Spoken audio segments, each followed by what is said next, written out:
Actúa en Derecho es un programa con objetivo social que investiga los casos y los pone a discusión delante de profesionales especialistas. En ningún momento el Canal TRO se compromete a prestar el servicio profesional de tipo legal que el caso requiera.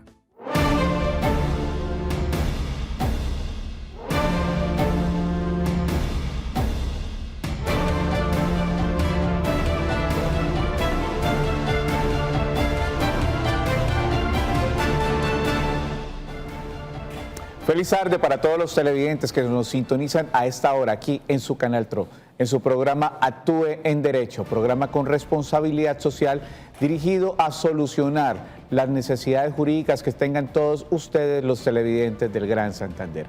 Hoy tenemos abiertas las líneas para todos ustedes, ya que hoy tenemos abierto consultorio jurídico, donde ustedes van a poder llamar a nuestras líneas y nos van a poder exponer su caso. Y aquí con la doctora Marlene Murcia vamos a tratar de dar solución y dar la mejor orientación para esa dificultad que tengan ustedes, los televidentes del Gran Santander. Le damos la bienvenida a nuestra compañera de set, compañera habitual de set, la doctora Marlene Murcia. Doctora Marlene, muy buenas tardes. Muy buenas tardes, doctor Reinaldo, muy buenas tardes para todos nuestros televidentes, cordial saludo. Sí, hoy tenemos consultorio jurídico, entonces ustedes ya conocen la dinámica del consultorio, pueden estarnos preguntando temas de derecho civil, temas de familia, sucesiones, uniones maritales de hecho, matrimonio, divorcio, aprovechando que nuestro compañero es experto en derecho constitucional, entonces también pueden estar preguntando sobre trámites de acciones de tutela, en fin. Hoy estamos aquí para ustedes, para servirles y para prestarles, digamos. Bueno, y no ha sido solamente el día de hoy que hemos abierto nuestras líneas y hemos tratado de socializar temas que ustedes, los televidentes del Gran Santander, necesitan saber. El día lunes estuvimos socializando un tema muy importante que es el criterio de cobro de los servicios públicos.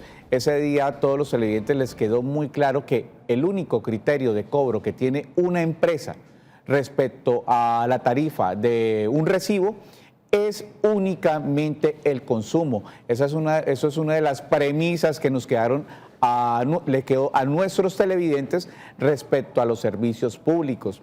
El día martes tuvimos a una de nuestras profesionales aliadas de este programa de Actúe en Derecho, la doctora Sol, quien nos hablaba de la insolvencia, la ley de insolvencia en tiempos de COVID.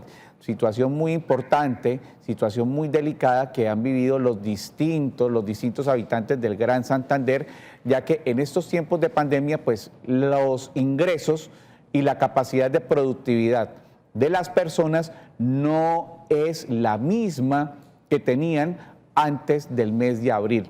Entonces, ese fue un tema muy interesante que también se les puso a todos los televidentes para saber qué hacer en estos tiempos donde la situación económica no es la mejor.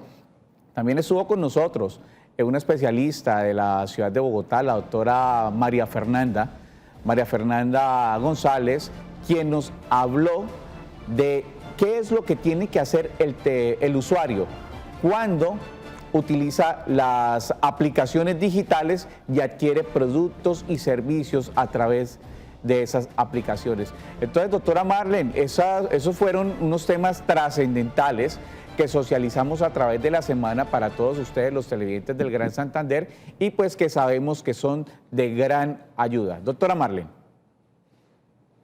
Sí, claro, nosotros tenemos siempre a muchos abogados, especialistas, personas que se dedican a una temática, porque para ser especialista en un tema, pues hay que dedicarse y estudiarlo.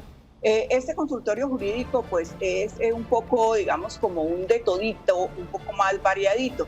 Y quiero empezar saludando a nuestros televidentes que se conectan a través de Facebook Live. Ya nos hacen una pregunta. Nos dicen, ya empezó a regir la ley de borrón y cuenta nueva. Pues para nuestro televidente a través de Facebook Live quiero decirle que ya fue aprobada, ya pasó a sanción presidencial, que es, digamos, el último paso, y ya en pocos días debe estarse aplicando. Aún no se está aplicando, pero a raíz de a partir pues de la sanción presidencial ya el tema está totalmente legalizado y ya vamos a empezar a regir con esta ley, que es un alivio para todas las personas que se habían visto pues afectadas, que en alguna época tuvieron algún problema financiero y a quienes les había quedado esta marca, digamos, en su historia crediticia. Entonces ya está aprobada y ya vamos a empezar a trabajar con ella. 310-245-8548 son nuestras líneas. Tenemos a don Pablo del sector del Café Madrid. Muy buenas tardes. Muy buenas tardes, doctores. Es que mi hermana está un poco preocupada sobre el derecho de familia. Es que el marido la dejó, se separaron hace más de 4 años y no ha correspondido nada con un solo peso para el bienestar de la niña. Pero entonces la preocupación es que a estas alturas, ¿él qué derecho tiene sobre su hija? ¿Él tiene derecho de venir a sacarla, a llevarla, a hacer algo, o no tiene derecho? ¿O qué hay que hacer en el caso? Porque ella está muy temerosa que venga y le quite la niña y no se sabe a qué hora, o sea, ¿qué derechos tiene él? Don Pablo, muchísimas gracias. Pues, doctora Marlene, acá nos están hablando de 2 sujetos de protección constitucional, una madre cabeza de familia y una menor de edad. Doctora Marlene, ¿qué podemos decirle a nuestro televidente del Café Madrid? Bueno, don Pablo, lo que usted debe decirle a su hermana es que deben acercarse con el papá de la niña a una comisaría de familia y fijar tanto el régimen de visitas como el régimen económico, o sea, con cuánto va a contribuir él para la manutención de la niña. Ahora, en este momento, cuando no se ha legalizado, digamos, las visitas, no se ha legalizado la cuota alimentaria y no se ha legalizado la custodia, que está de hecho en cabeza de la madre, se supone, la ley presume que la custodia es compartida. Entonces es necesario que su hermana cite al papá de la niña a una comisaría de familia y definan todo esto. Otro punto que es bueno aclarar es que por el hecho de no dar una cuota alimentaria, el padre no pierde los derechos. Ahora, no podría venir y llevársela pues así tampoco, pero no pierde los derechos. No es, digamos, óbice para que el señor la visite el hecho de que no haya pagado la cuota. O sea, él puede no pagar la cuota y tener derecho a visitar a la niña. Los derechos de los padres y sobre todo los derechos de los niños a tener una familia no se tasan de manera económica.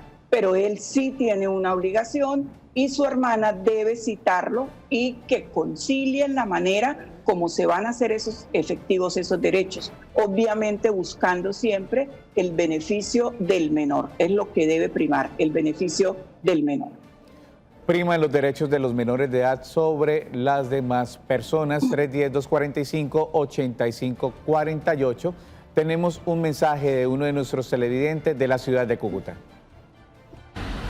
Mi pregunta es, si yo tengo la edad cumplida para la pensión, pero las semanas que he cotizado no las he cumplido, ¿será que me devuelven el valor de lo que he cotizado en semanas en efectivo? Bueno, doctora Marlene, es un tema recurrente esta última semana. El día de ayer tuvimos un especialista en temas pensionales. ¿Qué le podemos decir a nuestras televidentes de la ciudad de Cúcuta? Bueno, ¿qué le podemos decir a nuestra televidente? Efectivamente, si ella ya cumplió la edad y las semanas no le alcanzan para pensionarse, ella podría retirar estos aportes. Pero como lo decía nuestro abogado invitado del día de ayer, lo ideal es que todas las personas aspiren a una pensión. Entonces, si usted tiene capacidad económica, si usted puede continuar aportando, se ve que está muy joven, en el video se ve que está muy joven y usted podría tratar de completar las semanas que le falten. Sería lo ideal. ¿Por qué? Porque si usted asegura su pensión, usted va a tener un ingreso vitalicio. ¿Esto qué es? Es un ingreso hasta el fin de su vida. Si usted retira sus aportes, esos aportes normalmente se vuelven plata de bolsillo, pues no es que sean una gran cantidad tampoco, y usted al final de sus días, cuando más lo necesite, no va a tener un ingreso fijo. Entonces, piénselo, ¿tendría el derecho de reclamar? Sí, porque si cumple la edad y no tiene las semanas, le pueden devolver su dinero, pero sería mejor que si tiene capacidad económica y como se ve, repito, usted está muy joven, trate de seguir cotizando para que obtenga una pensión.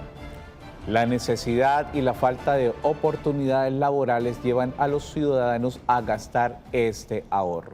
310-285-4588 son nuestras líneas. Tenemos televidente en línea. Muy buenas tardes, don Rubén. Buenas tardes. Don Rubén, ¿de qué sector de la ciudad nos llama? De aquí del barrio La Libertad, Las Casitas. Barrio La Libertad. Don Rubén, ¿cuál es su inquietud? Es que yo soy de régimen subsidiado. Sí, señor. Y de Medimás. Medimás. De Medimás. Sí, y llevo ya más de 5 meses que a mí no me dan la droga de la pensión y y sufro del azúcar también y no me han dado esa, y no me han atendido. Y yo quisiera para ver si me puedo cambiar para otra EPS. A ver qué se hace. Don Rubén, muchas gracias por llamar y preguntar. Doctora Marlene, pues la situación de nuestro televidente es un poco compleja. 5 meses sin recibir la droga. Insulinodependiente, personas que deben tener su droga al día, siempre, su dosificación de insulina. Y fuera de eso, pues está buscando la alternativa de poder cambiar de EPS. ¿Qué le podemos decir a nuestro televidente, doctora Marlene?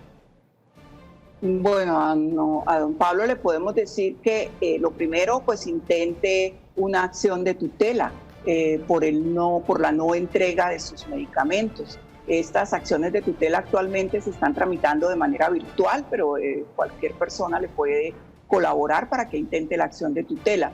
El régimen subsidiado tiene unas condiciones especiales para traslados. Entonces, no sabría decirle qué tan fácil o no sería poderse trasladar. Usted podría intentar pasar la solicitud a Medimás, alegando pues que no le están dando los medicamentos ni nada, pero creo que el traslado del régimen subsidiado no depende exclusivamente del paciente. Pues recordemos que el régimen subsidiado es aquel que patrocina o paga el Estado. Entonces no es como el régimen contributivo, que yo, como soy quien pago, pues yo decido a qué EPS pertenezco. Este régimen tiene unas condiciones de traslado diferentes, pero yo le aconsejo que intente una acción de tutela. Es la manera como se está logrando que se les den los medicamentos a las personas que como usted pues está siendo vulnerado por la falta de estos medicamentos. Es la responsabilidad jurídica que asume el Estado con el régimen subsidiado y todos sus usuarios. Vale la pena recordar, doctora Marlene, que en estos tiempos de pandemia, la gran mayoría de tutelas o acciones constitucionales que se le dieron trámite fueron en salud, protección al derecho a la salud y protección al derecho a la vida. Doctora Marlene, vemos colas inmensas, vemos una omisión absoluta de estas empresas prestadoras de servicio para entregar los medicamentos. Inclusive en tiempo de pandemia, cuando estaba comenzando el confinamiento, veíamos en redes sociales que habían colas inmensas en los dispensarios de medicamentos para que la gente pudiese acceder a ellos. Doctora Marlene. Sí, claro, infortunadamente esta es una situación que se repite, esta es una situación que es nuestro común denominador antes de la pandemia y ahora con la pandemia. Las EPS han demostrado pues que no estaban preparadas, nunca han estado preparadas para atender la gran cantidad de usuarios que tienen.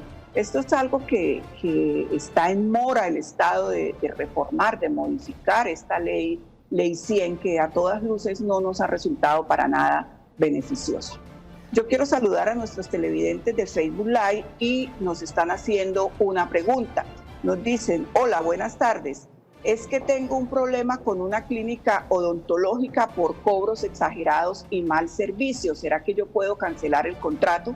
Bueno, pues a nuestra televidente Aurora Carvajal, quiero decirle que los contratos son ley para las partes. Cuando usted va y contrata un servicio, el documento que usted firma, el contrato que usted firma, se convierte en ley para regir ese negocio. Usted tendría primero que todo que revisar el clausulado del contrato. Si no tiene copia del contrato, puede solicitárselo a la clínica y revisarlo. Ahí debe estar estipulado cuál sería la sanción si usted termina el contrato antes, o cuál sería la sanción para ellos si no le prestan el servicio contratado. Entonces, revise el contrato. Si no logra llegar al... Bueno, es muy importante lo que nos está diciendo la doctora Marlene respecto a la pregunta que nos está haciendo nuestro televidente por Facebook Live, que igual invitamos a todos los cibernautas para que envíen sus preguntas por Facebook y también por darle una solución o una asesoría. Respecto a eso, sí, es un contrato entre las partes. Deben tener mucho cuidado todos los ciudadanos y todos los televidentes del Gran Santander con este tipo de contratos o servicios que adquieran, sobre todo con salud oral. Es muy importante, normalmente les ofrecen un servicio, adquieren otro, no ven el usuario no ve lo que quería reflejado en ese servicio, no ve en ese procedimiento, no logra percibir lo que él adquirió. Entonces deben revisar muy bien esos contratos, como lo decía anteriormente la doctora Marlene, pues acorde al contrato, que es ley entre las partes, ustedes revisan a qué se obliga la persona prestadora de ese servicio. Igualmente ustedes se obligan haciendo el pago como tal. Tenemos una pregunta de uno de nuestros televidentes de la ciudad de Cúcuta. Buenas tardes, quisiera saber si en un proceso de divorcio los hijos tienen la potestad de decidir si se quedan con el padre o con la madre. La Administración de Justicia debe primar por los derechos del menor. Deben entrar a revisar en qué condiciones está el padre, sobre todo las condiciones económicas o las condiciones de la madre. Como lo decía la doctora Marlene anteriormente, la patria potestad la tiene siempre la madre, ¿sí? ¿Qué sucede? Hay unas excepciones o unos incisos en el Código Civil donde dice por qué la madre podría perder esa patria potestad, y sería a través de una acción jurídica en un juzgado de familia. Doctora Marlene, para complementar la pregunta que nos hace nuestra televidente desde la ciudad de Cúcuta, ella nos dice, bueno, ¿y si los hijos quieren irse con un padre o quieren irse con su señora madre, su señora progenitora, cuáles son los presupuestos que debe tener en cuenta o el juez o la persona que decide respecto a la patria potestad? Igual pues es una pregunta muy recurrente, ya que cuando se divorcia la pareja, pues no lo hace en los mejores términos, y al final los hijos son los que terminan sufriendo estas consecuencias. Doctora Marlene.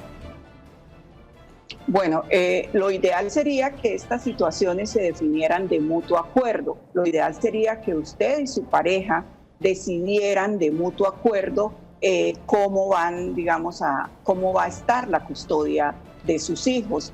Los menores, si están en un proceso de divorcio contencioso, si es un proceso ante un juez, pues ellos van a ser entrevistados, ellos van a estar a cargo de un grupo interdisciplinario, va a intervenir la Defensoría de Familia, van a intervenir los psicólogos, los trabajadores sociales, para definir con quién se queda la custodia. Recordemos que una cosa es la patria potestad, que es el conjunto de derechos que comparten los padres, y otra cosa es la custodia, que es el cuidado personal. Entonces, esto se puede definir en el proceso de divorcio, y lo mejor sería, por el bien de los menores, que estos temas pues se hagan de una manera amigable, que sean ustedes como pareja quienes decidan con quién de los... Un proceso que sea lo menos traumático posible para los menores de edad. 310-245-8548 son nuestras líneas. Muy buenas tardes, tenemos televidente en línea. Muy buenas tardes, habla Luis Rodríguez. Don Luis, ¿en qué le podemos ayudar? Es que escuchando sobre esta potestad y lo de los niños, cuando el papá del niño no ha respondido, a pesar de que hay una demanda en la fiscalía, no se sabe dónde está en este momento. Lo único que se sabe es que él ya tiene otro hogar y tiene otros hijos, pero entonces dejó esa niña tirada, dejó una niña aparte y no ha ido a responder por ella, ni la fiscalía ha hecho nada, y que él puede llegar a sacar y decirle, me la llevo 2 o 3 días para mi casa, para otro lado, que tiene algún derecho de poderla sacar lejos de otro lado, a pesar de que la fiscalía no ha hecho nada. En este momento él no ha respondido por nada. Le damos las gracias a nuestro televidente por su llamada. Aquí hay 2 situaciones que hay que entrar a revisar. La primera, ya hay una denuncia penal por inasistencia alimentaria en contra del papá de la niña, como nos lo dice nuestro televidente.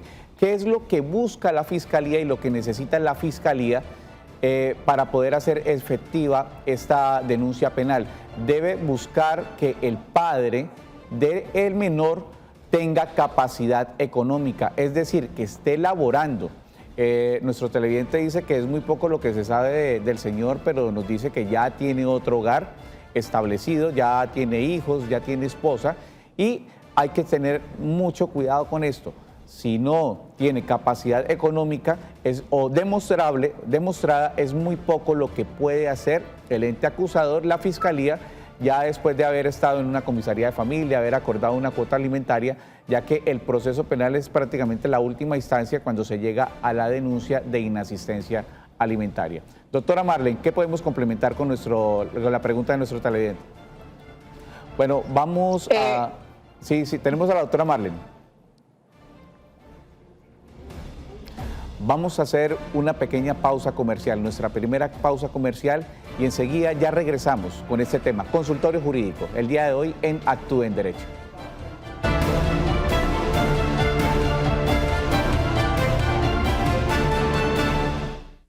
Continuamos en nuestro programa Actúe en Derecho. El tema de hoy, consultorio jurídico, tenemos las líneas abiertas para que todos ustedes llamen y hagan la correspondiente consulta jurídica. Tenemos al televidente en línea, muy buenas tardes. Muy buenas tardes. Buenas tardes. Aló, buenas tardes. Muy buenas tardes. ¿Con quién tenemos el gusto? María Infante. Doña María, ¿cuál es su inquietud? Bueno, doctor, lo que sucede es que yo tengo una niña. Bueno, ya no es niña, ¿no? Ya se casó. Y seguirá siendo su niña, no se preocupe. Sí, mi nena, sí. Resulta y acontece que yo la tuve y el papá se fue y le hablé y le dije que era la hija, que le colaborara y esta es la hora y no le daba absolutamente nada. Bueno, después preguntó dijo que para hacer una prueba que si era hija de él y salió hija positiva. Bueno, se demandó y todas las cosas. La doctora me hizo un poco de papeles, pero resulta de que sabiendo que es la hija y la doctora dijo que ahora tocaba demandarlo por alimentos. Perdón, ¿cuántos años tiene la menor? Bueno, cuando se demandó tenía 15, ahorita ya tiene 32. Yo lo que pregunto es, ¿los hijos pierden el derecho? Muchísimas gracias. Doctora Marlene, ¿qué podemos contestarle a nuestra televidente? Una situación bastante compleja. Estamos hablando de una obligación de hace más de 17 años. Bueno, mientras restablecemos comunicación con la doctora Marlene, son situaciones frecuentes en lo cual le recomendamos al padre de familia que apenas ustedes vean que se está vulnerando el derecho del menor de edad. Mira, esto es muy recurrente, televidentes de Gran Santander, en los cuales o los padres se apartan de la responsabilidad jurídica que tienen para solventar los alimentos del menor de edad.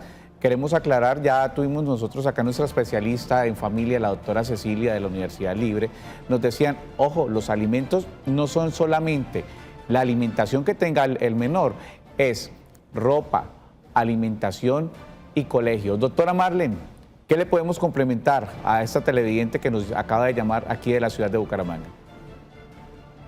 Bueno, el caso de la señora pues es un caso muy particular, tendríamos que ver 17 en qué años. situación, sí, o sea, en qué situación está el proceso, a partir de cuándo hubo fallo. ¿Por qué? Porque puede ser que la persona a la que se le debían alimentos ahora sea mayor de edad, pero si el fallo se dio cuando ella era menor de edad, pues ella todavía puede ejecutar ese fallo. Entonces tendríamos que mirar exactamente el proceso. Como decía el doctor Reinaldo, los alimentos pues son todo, los alimentos son un todo, no es solamente lo que uno conoce como alimentos que creería que es la comida, ¿no? Los alimentos son vestuario, los alimentos son educación, los alimentos son salud, los alimentos son recreación. Entonces yo lo que le sugiero es que haga revisar el proceso para saber de cuándo fue el fallo. Dice que tenía una abogada, no sé, no supe qué pasó con su abogada, pero debería hacer revisar el proceso para saber si aún hay opción de cobrar este fallo. Ahora, también hay que tener en cuenta la capacidad del alimentante. Si el señor tiene bienes, pues es posible hacer el cobro, pero si el señor no tiene bienes, pues nadie está obligado a lo imposible y esto no se podría hacer efectivo. Entonces sería bueno que hiciera revisar el proceso y mirar si aún tiene alguna opción para cobrar este fallo. Estos alimentos ayudan a la formación integral del menor de edad. 310-245-8548, tenemos mensaje de uno de nuestros televidentes.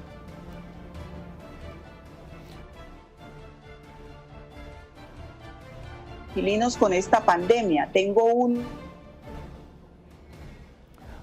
Vamos a leer la pregunta. Buenas tardes, ¿qué pasa con los inquilinos con esta pandemia? Tengo unos que hace 4 meses no pagan ni desalojan. Bueno, si estamos hablando del término desalojo, es porque ya debieron haber abierto o instalado un proceso de restitución de inmueble, cosa que yo no creo que se pueda dar en 4 meses.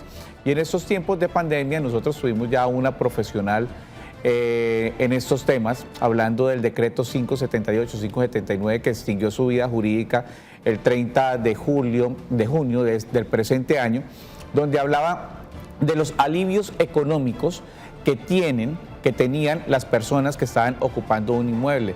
Quiero traer a colación, para que lo sepa nuestro televidente, que hay 2 situaciones que protege un Estado social de derecho, que son la vida y la propiedad privada. La vida, los decretos legislativos que se sacaron en este tiempo de pandemia, está directamente relacionada a la protección del orden público. Como lo hemos repetido en varios programas, el orden público esta vez está relacionado no con el pie de fuerza del Estado, sino para proteger la salud y la vida. Por eso esas obligaciones no se hicieron exigibles como en tiempos convencionales se vienen haciendo. Ahora, a través de la autonomía de la voluntad, es que se podían solucionar entre las partes esta situación. Y pues, doctora Marlene, acá nuestro televidente ya nos habla de desalojo. Si después de 4 meses está hablando de desalojo, es porque está desesperado con esta situación. Doctora Marlene. Pues lo que nuestro televidente tiene que hacer es, si tiene un contrato, tiene que ejecutarlo. Esto es, acudir ante los jueces de la República y presentar la demanda de restitución de inmueble arrendado. Ya se puede hacer. El cobro ejecutivo ya se puede hacer, así como el cobro ejecutivo de los cánones.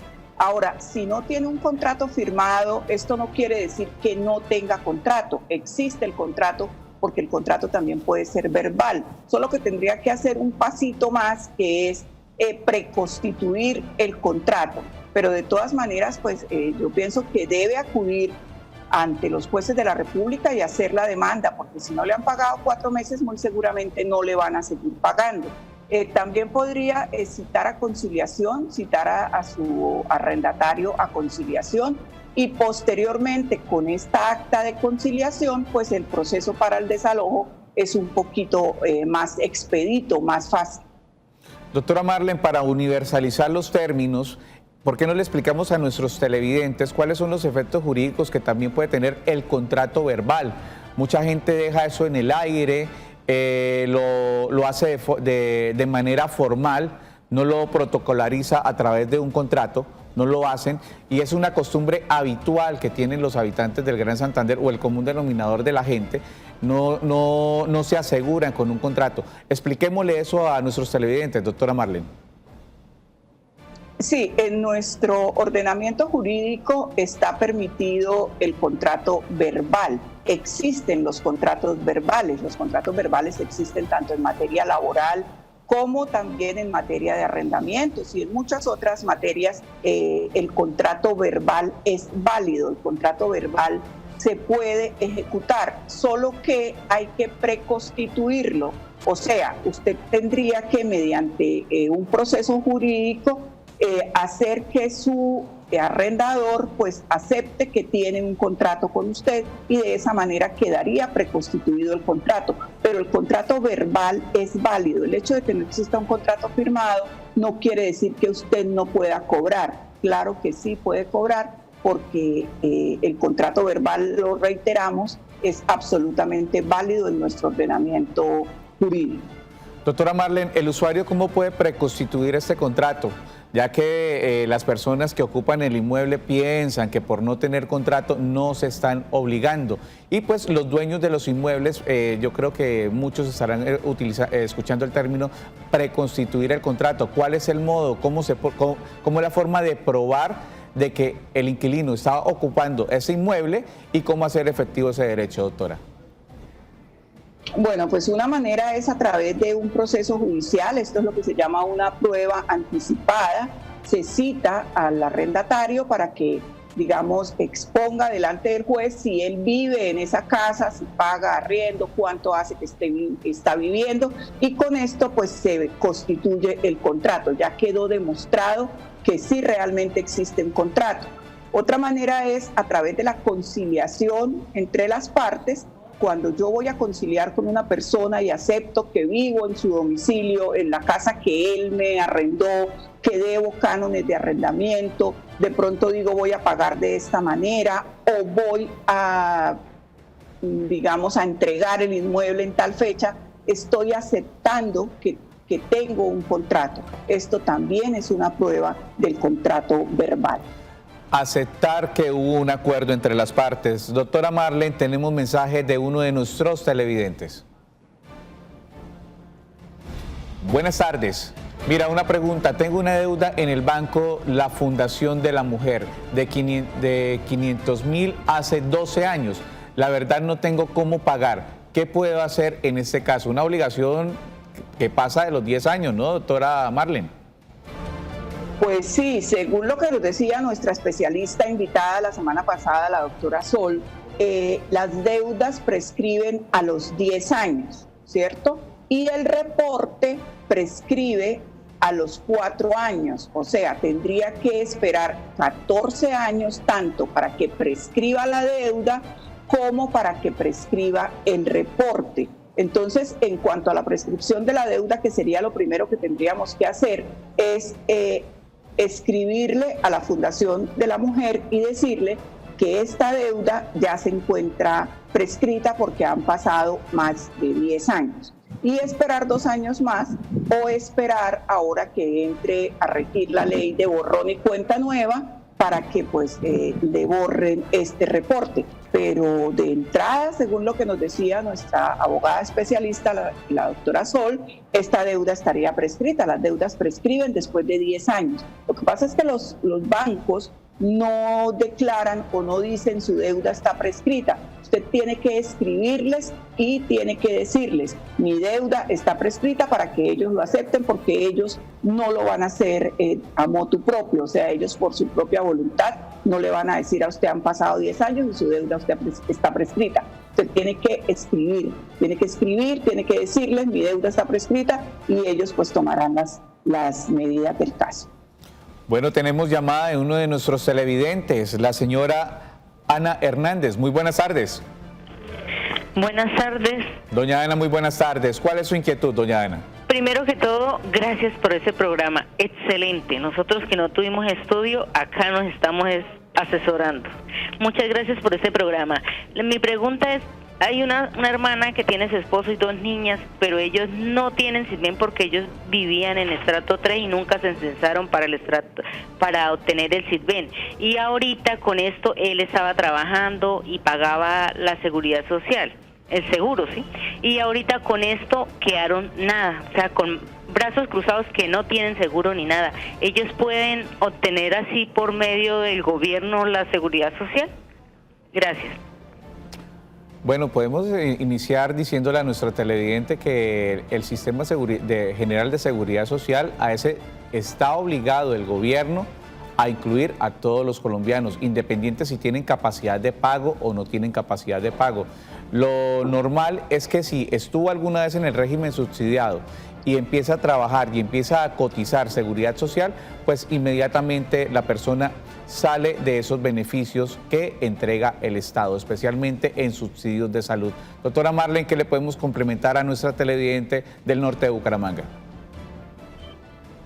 Pero puede regresar al régimen subsidiado.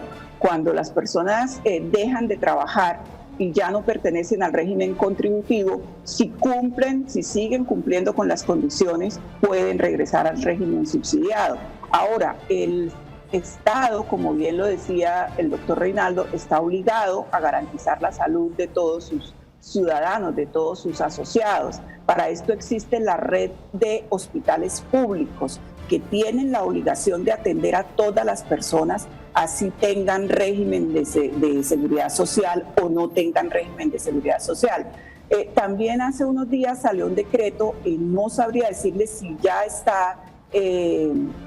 está rigiendo, pero es un decreto que establece que las EPS están en la obligación de afiliar a todas las personas. Entonces, sería bueno que revisáramos este tema. No sé, doctor Reinaldo, de pronto la semana entrante tocáramos el tema a profundidad, porque acabo de recordar que hay un decreto que establece que las EPS están en la obligación de afiliar a todas las personas, así tengan ingresos o no tengan ingresos.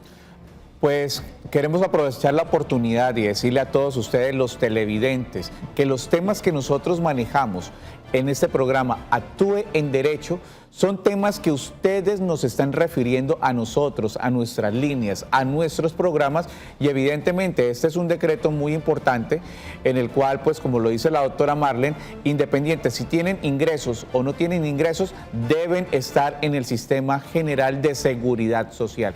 Es obligatorio, y especialmente pues con este núcleo familiar, el cual nos señalaba la televidente, donde hay 2 menores de edad. Tenemos pregunta de uno de nuestros televidentes de la ciudad de Cúcuta. Hola, buenas tardes. Tengo una pregunta. ¿Cómo puedo acceder a la ley de insolvencia económica? Bueno, situación recurrente con todos los televidentes del Gran Santander. La situación económica no es la ideal. Estamos institucionalizando este término acá en el programa Actúe en Derecho. Las personas no tienen su capacidad de producción al 100% y les están exigiendo sus obligaciones como si su producción estuviera al tope. Doctora Marlene, ¿qué le podemos decir a nuestra televidente? Bueno, ¿qué le hemos podido aprender a nuestra especialista, la doctora Sol? Personas que tengan más de 2 deudas, no importa la cuantía, que sean más de 2 deudas, que hayan cesado sus pagos. Usted tiene que haber cesado los pagos, o sea, tiene que estar atrasada.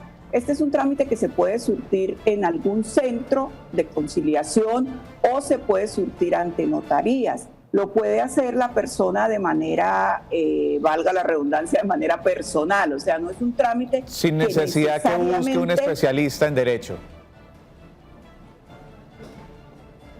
Doctora Marlene.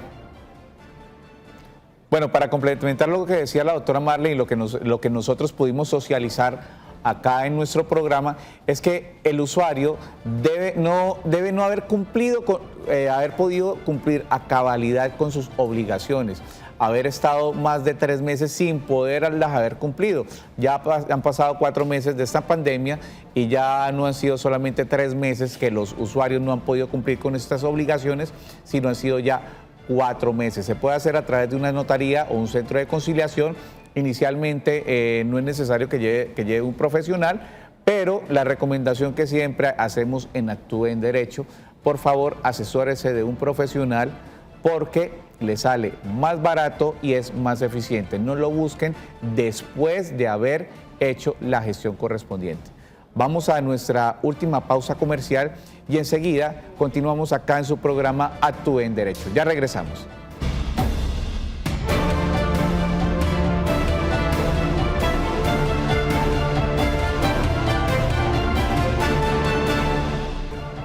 Continuamos en nuestro programa Actúe en Derecho, hoy consultorio jurídico. La situación en nuestro departamento es algo compleja, algo complicada.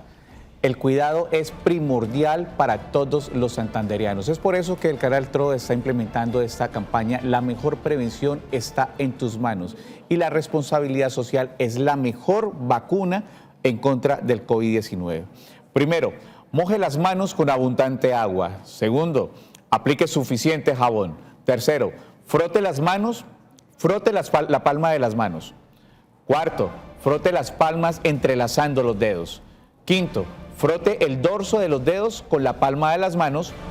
Sexto, frote la base de los pulgares. 7, lave bien las uñas. 8, rotaciones en las muñecas. Frote rotaciones en las muñecas. 8, enjuague con abundante agua. 9, enjuague con abundante agua. Y 10, seque las manos con una toalla limpia.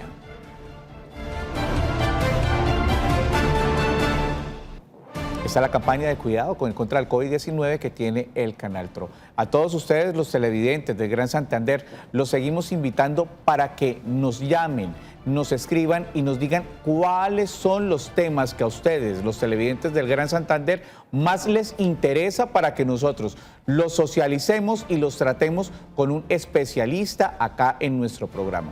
Tenemos un mensaje de uno de nuestros televidentes en la ciudad de Cúcuta. Una pregunta, ¿cómo hago para cambiarme de fondo de pensiones? ¿Al realizarlo me afecta las semanas que he cotizado o no? Doctora Marlene, ¿qué podemos decirle a nuestros televidentes que nos hace esta pregunta desde la ciudad de Cúcuta?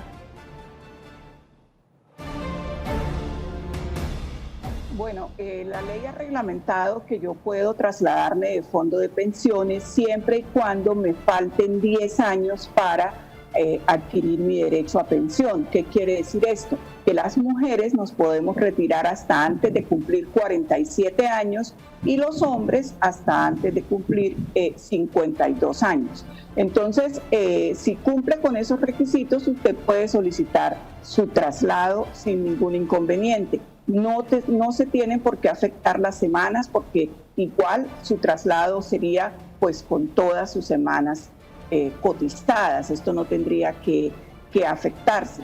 Ahora, si ya cumplió, si ya pasó de la edad, si ya le falta menos de los 10 años, pues puede acudir al trámite de nulidad de traslado siempre y cuando usted cumpla con algunos de los requisitos que necesita para que pueda presentar esta acción. Pero esas serían las dos opciones a las que puede tener o las que puede tener nuestra televidente. 310-245-8548 son nuestras líneas. Doctora Marlene, nosotros en este último mes de julio, hoy es el último día, hoy es 31 de julio, en todo el mes el tema recurrente, doctora Marlene, han sido las pensiones. No estamos a puertas de una reforma pensional, ya que pues el gobierno nacional, decreto 558, después otro decreto para decir que era a través de la autonomía de las partes, ya no era obligatorio ese traslado o que se dejara de hacer el pago o esos aportes.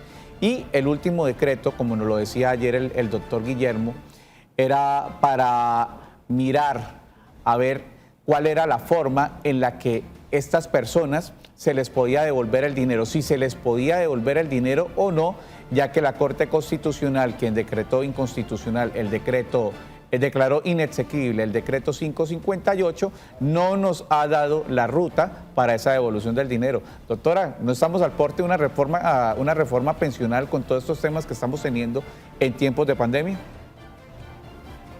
La verdad es que pues hay muchos especialistas en el tema pensional es muy extenso, tiene mucha normatividad y hay algunos especialistas que dicen que deberíamos tener una reforma pensional.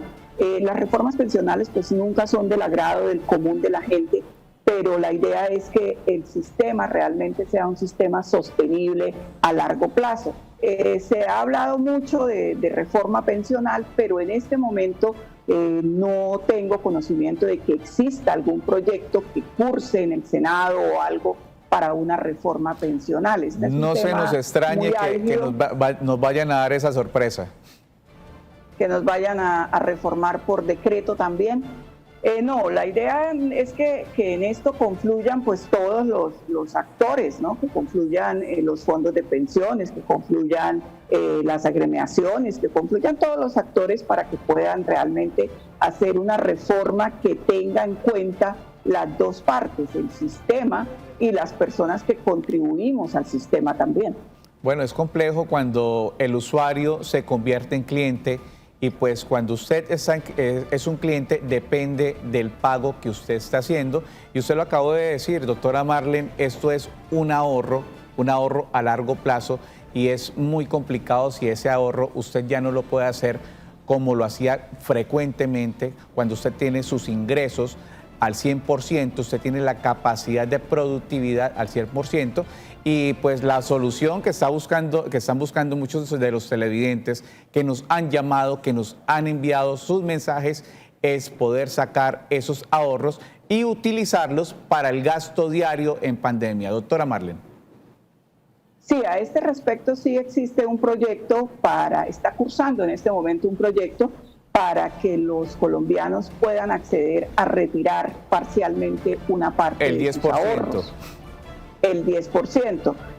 Tampoco conozco si esto es para todas las personas o para las personas que ya están a puertas, digamos, de cumplir su edad y no se van a poder pensionar. Hay personas que ya tienen 60 años, 62 años y no han logrado completar las semanas. Entonces, no sabemos si esto es para esas personas o para todo el mundo.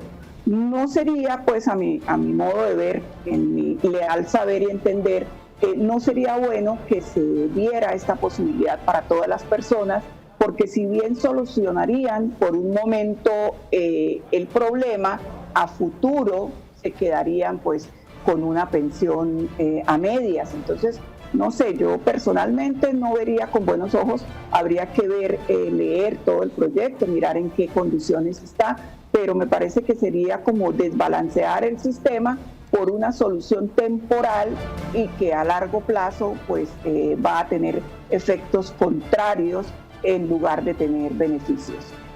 Doctora Marlene, muchísimas gracias por habernos acompañado hoy en Actúe en Derecho y a ustedes nos vemos en una próxima oportunidad. Feliz tarde.